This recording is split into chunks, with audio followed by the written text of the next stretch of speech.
mi gente, muchísimas gracias por acompañarme en un espacio más de personas que inspiran. Hoy, como en todas nuestras ediciones, tengo un invitado inspirador. Y cuando tuve la confirmación de poderlo tener en nuestro espacio, lo primero que se me vino a la mente es, este señor se mueve entre luces y sombras o entre la vida y la muerte. Y puede parecer un titular de una novela, pero les cuento que no tiene nada novelesco, porque esas luces y sombras o esa vida y muerte, en ambos casos lo que hace es defender la vida. Para mí es un privilegio tener hoy como invitado al doctor Víctor Antonio Lamprea, y me permito leer, es uno de los especialistas en la realización de la prueba de colposcopia. Y eso suena como muy raro, pero mejor dejémoslo a él, que fue el que lo estudió, quien nos lo cuente. Doctor Lamprea, muy buenos días, o buenas tardes, o buenas noches, porque estamos en internet y esto lo pueden ver en cualquier momento. Gracias por aceptar esta invitación. Sí, buenos días, ¿cómo estás, Raúl? Muchísimas gracias, muy bien, muchísimas gracias, muy amable. Bueno, hay que decir que usted ha hecho un esfuerzo impresionante para estar con nosotros. El momento en que estamos haciendo esta grabación es un día festivo, es un día de descanso, pero usted no tiene descanso. Para empezar, yo quisiera, por favor, que les cuente a las personas que nos están viendo quién es el doctor Víctor Antonio Lamprea Sedano. Bueno, mira, muchas gracias por la presentación. Yo soy ginecólogo y obstetra de la Universidad del Rosario, vivo en la ciudad de Bogotá y llevo 23 años trabajando en esto. Como tú ya mencionaste, entre la vida y la muerte, entre la oscuridad y la luz, es en parte porque yo en la mañana trabajo en lo que es la parte de la colposcopia, que es el diagnóstico y el tratamiento de las lesiones precancerosas del cuello del útero. Tú sabes que en Colombia el año pasado murieron alrededor de 3.500 mujeres y hemos hecho varios trabajos y seguimientos con pacientes con cáncer de cuello uterino. En la tarde, mi vida se dedica a la obstetricia, que es la atención del parto.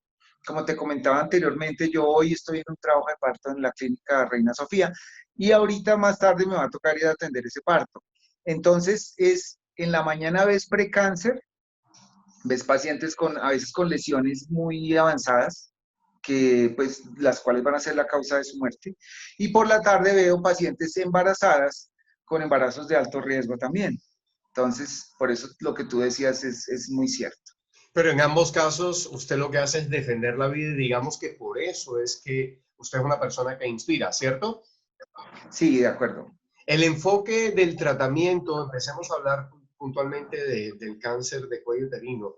El enfoque del tratamiento de este tipo de cáncer, cuando una paciente llega a donde usted, que se encuentra esa realidad, ¿cómo usted le hace entender a esa paciente de que no está en un proceso de finalización, sino que hay oportunidades y hay que dar la batalla? Y obviamente habrá personas que la habrán perdido, como habrá muchas que la habrán ganado. ¿Cómo usted enfoca eso? Porque usted se vuelve una especie de psicólogo también.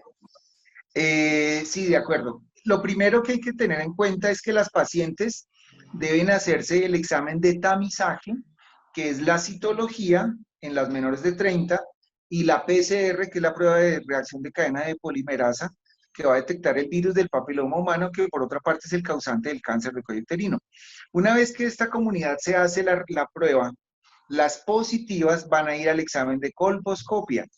Resulta que cuando la citología en una época era la única herramienta que teníamos, veíamos como el 50% de las pacientes con citología normal tenían enfermedad. Y esas más adelante iban a demostrar ya un carcinoma. Cuando tú encuentras que ya la paciente tiene una lesión precancerosa, se le hace seguimiento hasta que desaparezca. Las pacientes que tienen las lesiones ya avanzadas, debes hacer el tratamiento temprano. O sea, y uno de los problemas de los sistemas de salud en todo el mundo es que la paciente se hace la citología, se hace el diagnóstico, pero se demora en llegar al tratamiento. O porque el especialista no lo hace, o porque la clínica no lo tiene, y por eso es que muchas pacientes terminan muriendo de cáncer de cuello uterino. Si tú o sea, en mi casuística veo cómo la mayoría llegan en estadios tempranos, algunas llegan en estadios avanzados a pesar de vivir en Bogotá, donde tenemos toda la tecnología y las herramientas para hacerlo. Pero lo importante es, ahí yo tengo un lema, que es que si la paciente viene tempranamente, enseñarle a cuidarse, enseñarse a hacer el seguimiento. Si la paciente viene ya más adelantada de la patología, pues hacer el tratamiento. El tratamiento del carcinoma in situ lo hacemos nosotros en la unidad de colposcopia con una cosa muy sencilla que es el esquema de ver y tratar. El esquema de ver y tratar es que la paciente que es positiva se le hace el tratamiento o la pequeña cirugía que la puede curar. La paciente que ya está en estadio más avanzado ya requiere otras 3 herramientas importantes que son la cirugía ya oncológica, la quimioterapia y la radioterapia, a la cual tenemos acceso con prontitud también. Entonces eso hace que, no importa el estadio en el que estés, primero vas a tener el acompañamiento y el tratamiento temprano. Entonces ahí es donde yo me robo un lema que es de Florence Nightingale, que es enfermera, en el cual les digo, porque he tenido los 3 casos, o sea, he tenido pacientes que han fallecido de cáncer de cuello uterino. Sí, claro, me Y imagino. hemos hecho también trabajo con ellas, sobre todo para concientizar a todas las otras mujeres que deben ir al control. Eh, que es el lema de Florence Nightingale, dice que cuando tengas una patología y vengas a mí, si puedo curarte, te curaré. Si está un poquito más avanzado y no te puedo curar, te aliviaré. Pero cuando ya esté tan avanzado que el dolor sea incurable y terriblemente, no, te consolaré, pero no te abandonaré jamás, o sea, hasta el final.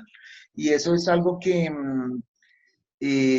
esa filosofía a través de 23 años ha tenido entonces o sea, un gran logro, o sea, de este objetivo, es que muchas de las pacientes que ya fueron curadas, ya les atendí el parto, ya han tenido 2 y 3 niños y ya están curadas.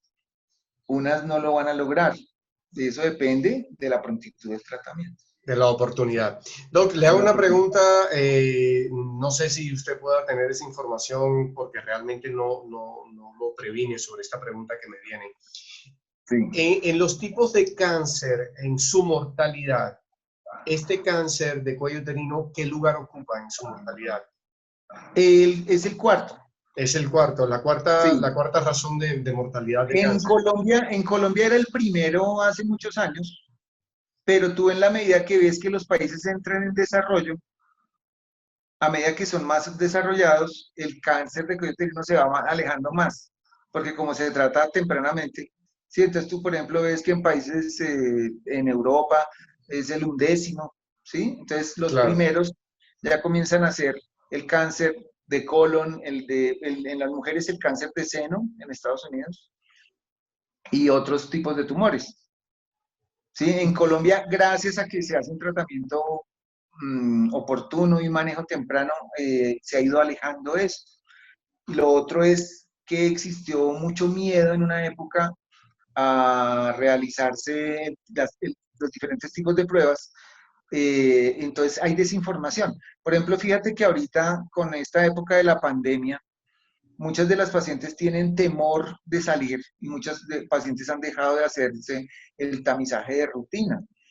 Sí, entonces hablando en estos días con otros especialistas, veíamos cómo se están viendo ya patologías un poco más avanzadas y como esta época nueva que estamos viviendo nos aleja un poquito de la prontitud y por el temor y por todas las herramientas y todas las estrategias de los estados, porque no solo acá en Colombia, eso es en todo el mundo. Entonces las pacientes están dejando de hacer el tamizaje y me preocupa que más adelante vayamos a tener, además de las pacientes que fallecen por COVID, pacientes que tengan cánceres que no se trataron a tiempo. Hay un tema que es vital en medicina y es la prevención como primera medida. En segundo lugar, la atención temprana y oportuna para poder bajar esos indicadores. ¿Hay manera de prevenir este cáncer? Sí, cuando tú hablas del manejo del cáncer de cuello uterino, lo primero que hay que hacer es la prevención primaria, es con la vacuna. Entonces, igual, la vacuna tuvo muchos enemigos y durante un tiempo se logró tener una gran afluencia a la vacuna gracias a que el país la compró y la tuvimos en Colombia y vacunamos un gran número de niñas, pero a raíz de un problema que hubo en uno de los pueblos de Colombia, que fue en Carmen de Bolívar, donde hubo un fenómeno social causado por, y hubo como una crisis en todo el país, se Muy dejó de vacunar. atípico, ¿no? Sí, sí, pero ocurrió y afortunadamente pues ya se ha demostrado que sí sirve y que sí funciona, sobre todo en pacientes que no han tenido vida sexual. Por eso la vacuna debe colocarse entre los 9 años y los 18 años o la escolarización, o sea, hasta el sexto de bachillerato o 11, o sea, hasta ser bachiller, el Estado la coloca. Importante porque cuando tú no has tenido relaciones sexuales, el efecto de la vacuna va a ser muy bueno. Si tú te la colocas joven, tu respuesta inmunológica va a ser mucho mayor, pero entonces existió una creencia y un grupo antivacunas que no dejaban que esto ocurriera. Eso pasa mucho porque resulta que la enfermedad el cáncer de cuello uterino es una enfermedad de transmisión sexual, por decirlo así. Es causado por un virus que se adquiere en la vida sexual. Y eso en las familias causa un poco como de problema, de temor o de negación, ¿sí? Yo El otro decía que era ejemplo, típico porque se me hacía muy raro, bueno, ya como espectador y como desconocedor, que fuera algo tan focalizado, tan específico de esa región. Y yo decía, ¿será que tiene que ver con algún tipo de alimento que consumen? no hay muchas razones. El Ministerio de Salud hizo un estudio muy importante en esa región porque hubo unas pocas pacientes con unos efectos indeseables que se consideran fueron únicos, pero se creó todo un movimiento de la población, ¿sí? O sea, como si fuera una pandemia dentro del pueblo por la vacuna. Eso creó un rechazo y obviamente al tú escuchar y tener una hija de 9 años que va a ser vacunada y oír que 100 niñas quedaron paralizadas por la vacuna, pues tú no la vas a vacunar estando en Bogotá. Eso creó un movimiento como un temor, pero la doctora Nubia Muñoz, que es una patóloga caleña que trabajó, ella se fue para Estados Unidos hace muchos años, trabajó en el Ministerio de Salud de Estados Unidos y ella estuvo nominada al Premio Nobel de Medicina por la creación de la vacuna, junto con Harald Surhausen, que es un virólogo alemán que sí se ganó el Premio Nobel de Medicina al encontrar la causal, o sea, los genes que causan el cáncer en el cuello uterino a través de los 14 virus del papiloma. Sí, de ahí salieron los 4 que están ahorita en la vacuna, 2 de los que son oncogénicos. Ya. Entonces, ellos vinieron acá, vinieron especialistas de todo el mundo, pues para aclarar que no había problema, que deberíamos continuar con la prevención primaria. ¿Y se O ha sea, continuado con la vacuna, Doc? Es decir, ya esa sí, campaña mermó, ya mejoró el tema de la aceptación hacia la vacuna, sí, eso ya ha cambiado. ha sido No, superado. sí, Bueno, esa es la parte de la prevención, la detección temprana. ¿Prueba psicológica? el, la guía quedó que las pacientes hasta los 30 años que tengan vida sexual activa se hacen citología. La citología es un examen muy antiguo, lo creó George Papanicolaou. El doctor Papanicolaou vio cómo las células en las mujeres que tenían vida sexual muy activa se alteraban y él logró, eso después Bethesda, Maryland, como que lo clasificó de una manera que es de la manera que lo estamos haciendo en la actualidad. La citología tiene mucho poder porque es un examen que es, aunque no es muy sensible, es muy específico. ¿Eso qué significa en términos normales? Que una citología anormal, lo más posible es que la persona esté enferma. Claro. Pero en cambio la sensibilidad baja significa que una citología normal, con una sensibilidad del 50%, significa que es como botar una moneda. O sea, tú puedes tener una citología normal y estar enfermo. Por eso nosotros en la Liga contra el Cáncer, en la unidad de colposcopia de acá mía que yo tengo y la que trabajo con Sanitas, siempre hemos dicho que toda paciente que se haga la citología debe ir al ginecólogo por lo menos una vez al año.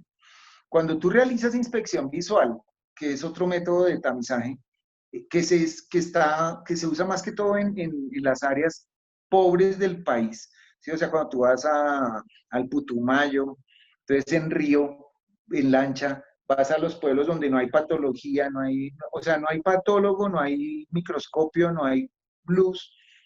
La inspección visual que es el conocido como el viability, es un método muy antiguo que funciona en la actualidad y es muy sensible y muy específico. Esas pacientes, si tú haces citología y vas a tu control ginecológico con la inspección visual, uno logra ver cosas que no se ven normalmente en la citología. Ya las mayores de 30 que la PCR es positiva con citología de triage que de ASCUS o más deben ir a colposcopio y ahí tú vas a diagnosticar ya la patología tempranamente. Bueno, ahora viene la otra pregunta que no sé si usted tiene la información. ¿Sabe usted, por favor, cuál es el nivel de sobrevivencia de las personas diagnosticadas y tratadas, obviamente? Depende de los estadios. Cuando yo hablo de alto grado, o sea que es el carcinoma in situ, es superior al 90%, porque en la técnica que nosotros usamos, que es el esquema ver y tratar, tú haces la cirugía tempranamente y la paciente, además de que curan más del 90%, vas a diagnosticar carcinomas microinfiltrantes que ya van a ser tratados por oncología. Entonces, si tú lo haces tempranamente, va a ser sumamente alto. Una vez Altísimo. que ya los encuentres, ya con estadios ya más avanzados, como hasta el 3, 4, en el 4 ya la sobrevida es cero, o sea, ya pasamos a la parte de los cuidados paliativos, que es el dolor, todas estas cosas terribles los cuidados paliativos, que son muy necesarios cuando la persona llega a estos niveles de avance de la enfermedad. Desde mi desconocimiento, ¿puede volver a aparecer el cáncer una vez sea tratado? Como esto es un virus de transmisión sexual, una vez que tú haces la conización, o sea, te voy a poner un ejemplo que tú le explicas a una paciente para que entiendas de una manera que sea muy, muy natural. Sencilla. No, mira, tú compras una pera o un aguacate, ¿sí? Cuando tú lo compras, si tú ves el útero parece una pera o un aguacate. Si en la punta del aguacate ves una lesión que es sospechosa, ¿sí? O sea, vas a abrir el aguacate y ves que en la punta está negra, tú no botas el aguacate. Tú lo que haces es que con un cuchillo cortas la partecita hasta que ves ya verde clarito que sea un aguacate normal o la pera igual. Entonces, esa es la explicación que uno le da a las pacientes. Una vez que el virus entra porque el virus entra vagina, endocervix, y ahí ya se mete por toda la membrana basal. La membrana basal, haz de cuenta, es como la malla de los tapetes de las casas. Ya. Ya el tapete casi no se usa, pero cuando uno llegaba a la casa, tú veías que el tapete era de un color y la malla era de otro color. En esa malla es donde el virus del papiloma vive, que es la membrana basal.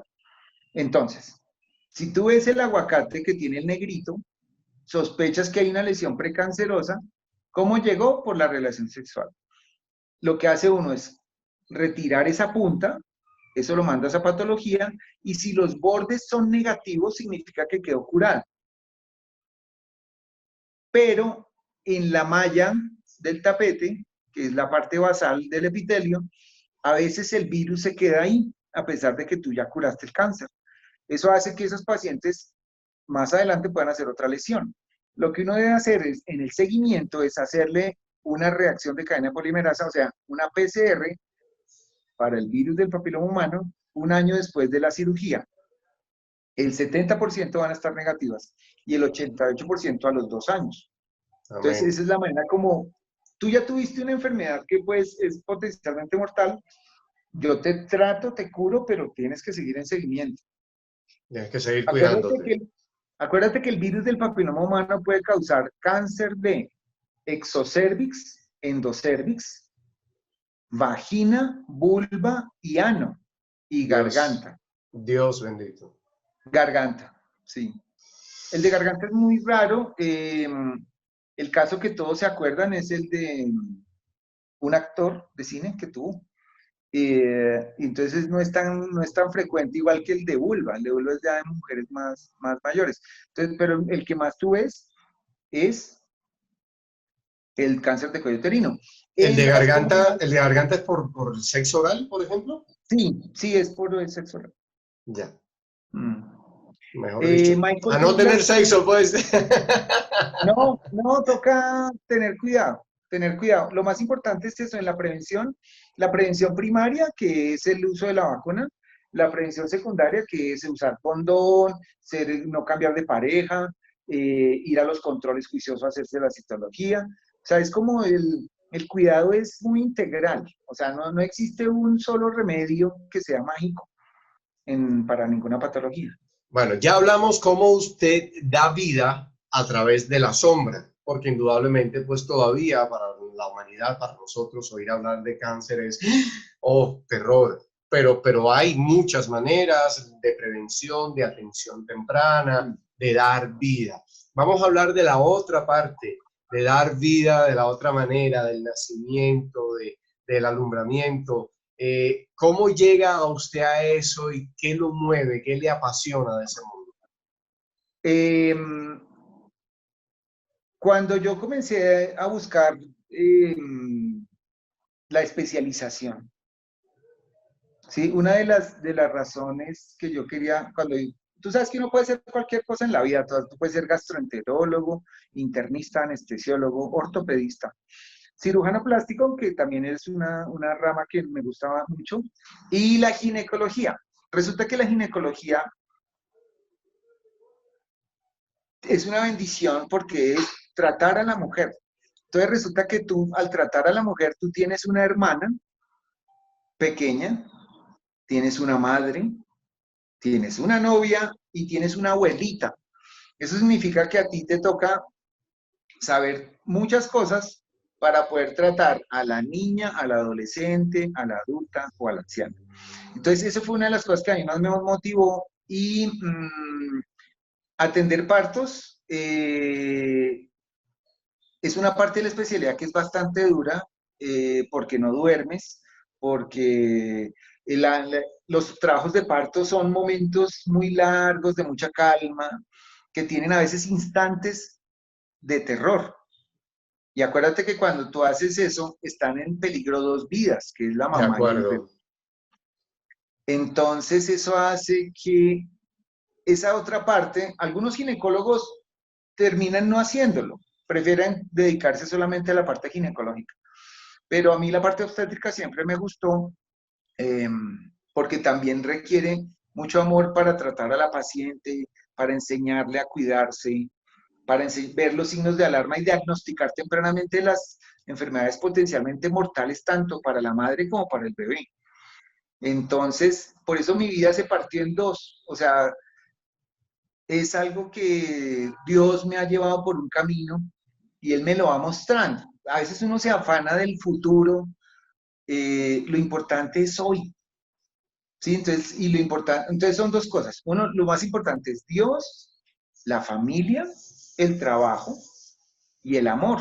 Entonces, si tú todos los días haces las cosas con amor, pequeñas, las cosas que tú haces con amor pequeñas se vuelven grandes. Y eso ha sido como mi filosofía. No, Y yo no pretendo tener ni mucho dinero, ni ser muy famoso, sino que cada momento sea especial.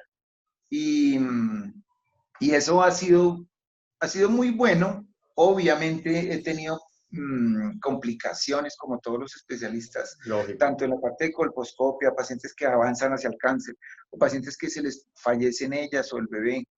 ¿Sí? Ahora con el COVID, entonces es un estrés más que te llega al trabajo. Un Pero actor uno si uno lo más. hace con amor y con las normas de cuidado, uno espera que todo salga bien. Uno sabe que la profesión de la medicina es una profesión supremamente agradecida, pero yo creería que justamente en las dos áreas que se mueve usted, junto a la pediatría, pensaría yo, es de las que mayor gratitud generan, porque no hay un acto más increíble que dar vida, ni un acto más increíble que salvar vida. Sí, de acuerdo, de acuerdo. Doc, hablemos un poquito de farándula. En este acto de dar vida, ¿cuál ha sido el pacto, perdón, más memorable que usted tenga de los muchos que ha atendido, bien por su multiplicidad, bien por lo complejo, bien por la cercanía emocional a la persona que estaba dando a luz? Mm, como son más de 11.000, es muy difícil decir uno específico, pero te voy a poner varios ejemplos. Eh, Ahora en Colombia existe una ley que permite la interrupción voluntaria del embarazo. La interrupción voluntaria del embarazo es algo que es legal, en el cual si tú tienes en 3 momentos de tu vida una violación o un acceso carnal violento, eh, tu bebé viene con una malformación mayor o tú como paciente sufres de una enfermedad que es potencialmente mortal, es legal el aborto. Eh, Resulta que muchas de estas pacientes que tienen alteraciones de tipo genético, eh, por sus razones, por su religión o por sus creencias o por el amor que le tienen a la criatura, deciden no abortar. Entonces, he tenido un grupo de esas pacientes a las cuales he acompañado, y eso genera unos lazos de amistad que hacen que después de que todo pasa, después de que el bebé se va, porque el bebé no va a vivir mucho tiempo, se genera como un vínculo afectivo muy especial. Obviamente también tengo otras pacientes que les he atendido 2 y 3 partos, entonces ya son como de la familia, ¿sí? Entonces ya el esposo viene, uno ve a las niñas, es algo como muy familiar. Pero entonces A yo mí no me veía. atiende sino el doctor Víctor. Sí, no, de hecho algunas preguntan, oye, mira que mi esposa tiene un dolor de garganta, pero sí se vuelve algo que es, normalmente cuando uno estudió, yo estudié medicina en el Hospital San José y a veces los profes que estaban en unos pedestales, o sea, los profesores estaban en las aulas antiguas, el profesor estaba sobre una tarima, como un teatro, A mí me ha tocado de y, esas aulas. y él a uno le hablaba como desde un púlpito. Sí, entonces era como, ¿sí me entiendes? Era una deidad, era un ser superior. Pues yo estudié medicina hace muchos años. Yo comencé medicina en el año 86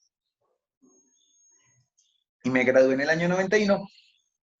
En esa época a ti te decían que el paciente es alguien lejano al cual tú ayudas y tú eres el ser superior.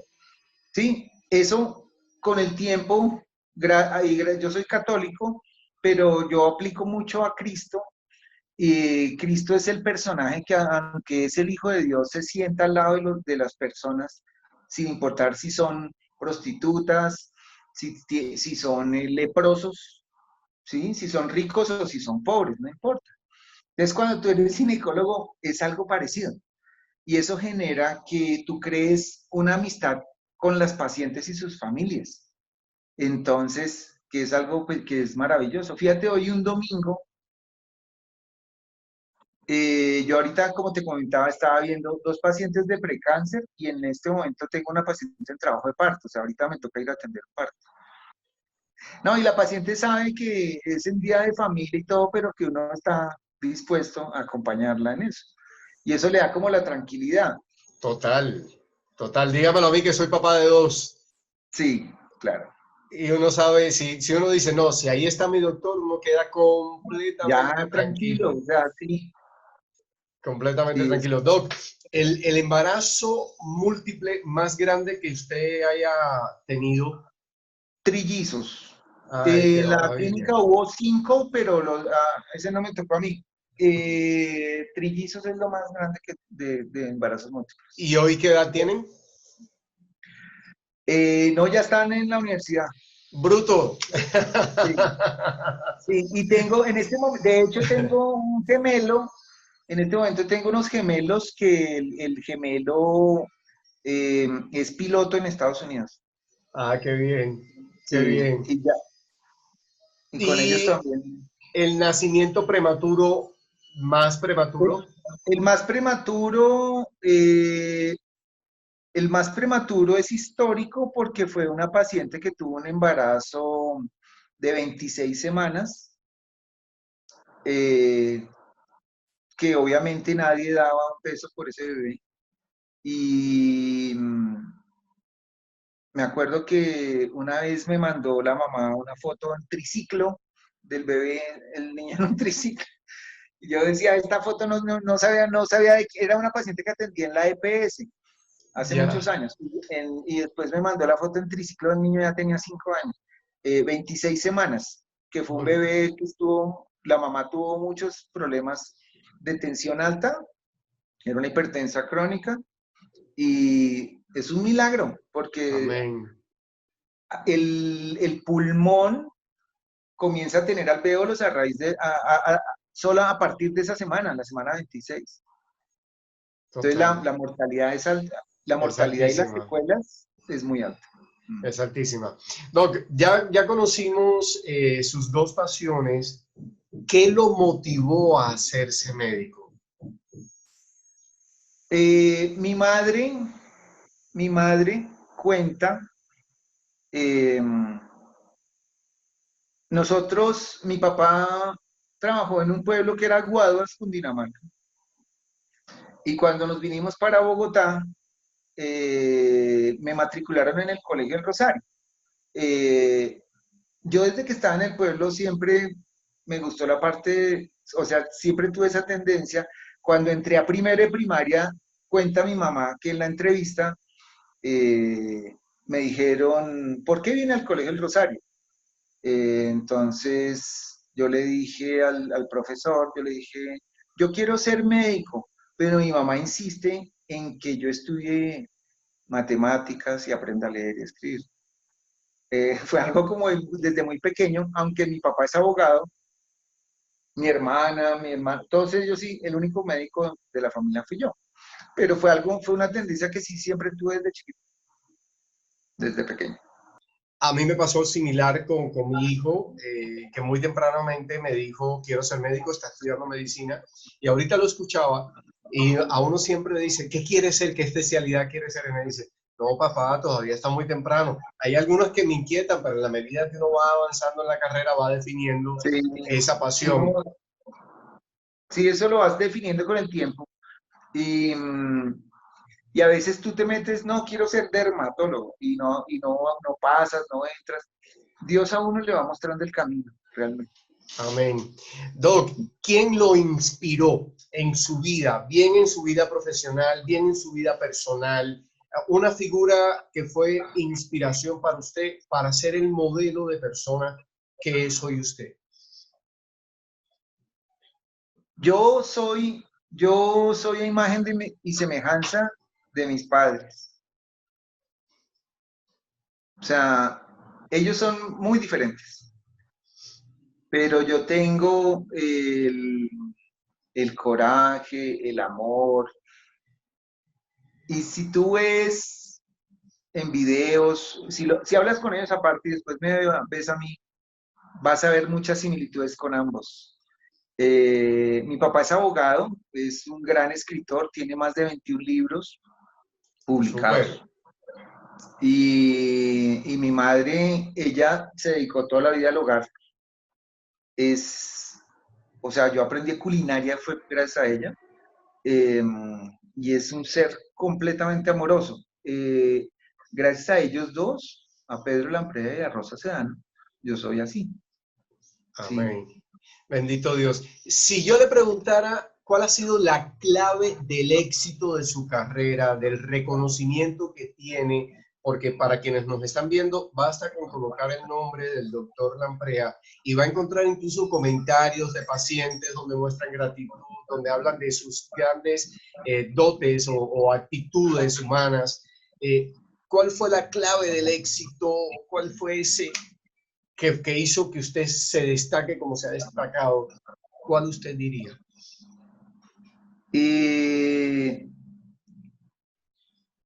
Mi esposa,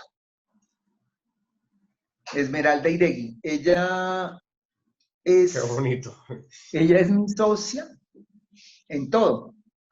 Entonces, yo a ella la conocí. Cuando terminas, tú sabes que cuando uno termina medicina se va a hacer el rural, que es un año que es en el campo. En ese año rural, uno trabaja como médico, gana plata y va pensando qué va a hacer de especialidad.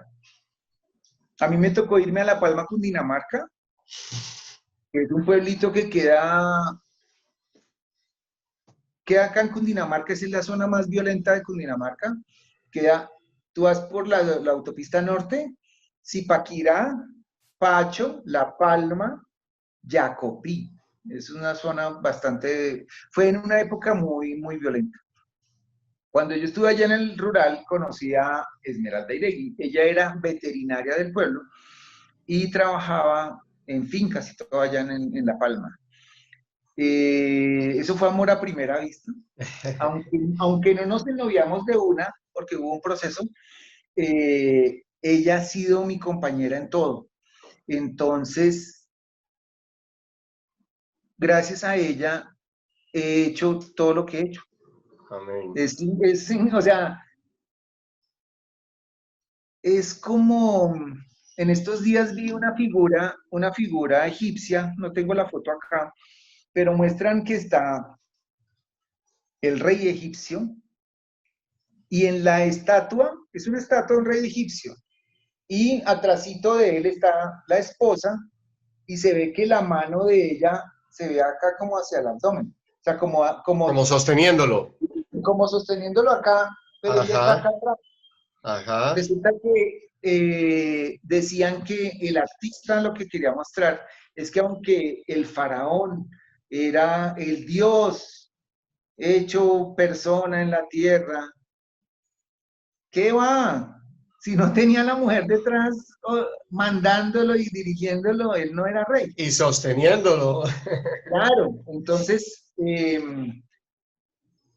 yo te voy a contar, en una época de mi vida yo me presenté a cirugía plástica porque yo pinto, yo hago cosas artísticas, ya no tanto, pero en una época sí pintaba mucho. Entonces todo el mundo me decía, no, usted es un artista, usted tiene que ser cirujano plástico. Y yo, pues sí me gustaba, había cosas que no me gustaban. Trabajé durante un tiempo en la unidad de quemados del Hospital Lorencita Villegas de Santos, en el infantil, y me presenté a plástica, pero no pasé.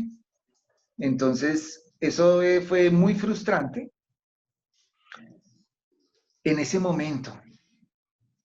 Pero al cabo de los 2 años me di cuenta que estaba equivocado y que si no había entrado era por voluntad divina. O sea, Dios me dijo, siga dándose contra ese muro que de ahí no va a pasar. Ese no es el camino. Como los carritos ¿te acuerdas los carritos que Socorre. ya no existen? Los carritos, unos carritos de pilas que tú los prendías y se estrellaban con la pared hasta que buscaban su camino y seguían. Claro, claro. De nuestra época. Sí, total. No, ahora ya todo es virtual. Entonces, gracias a tenerla a ella, es que he encontrado siempre el camino. Ella es mi inspiración actual. Así es, Doc. Pues bueno, espero que ya me entiendan el por qué he tenido el privilegio, decía que tenía el privilegio de tener como invitado a este personajazo, una persona que se destaca muchísimo en toda su profesión, que como decía al principio, vive entre luces y sombras, pero ya después de ver este programa podemos entender que definitivamente es un ser de luz que vive en muchas luces.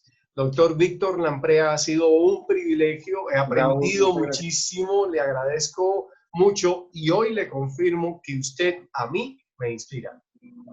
Raúl, muchas gracias, que Dios te bendiga y cuenta Amén. siempre conmigo. Amén, que así sea. Un Bueno, abrazo enorme. Gracias por su que tiempo, Dios te gracias bendiga. por su espacio. Bueno.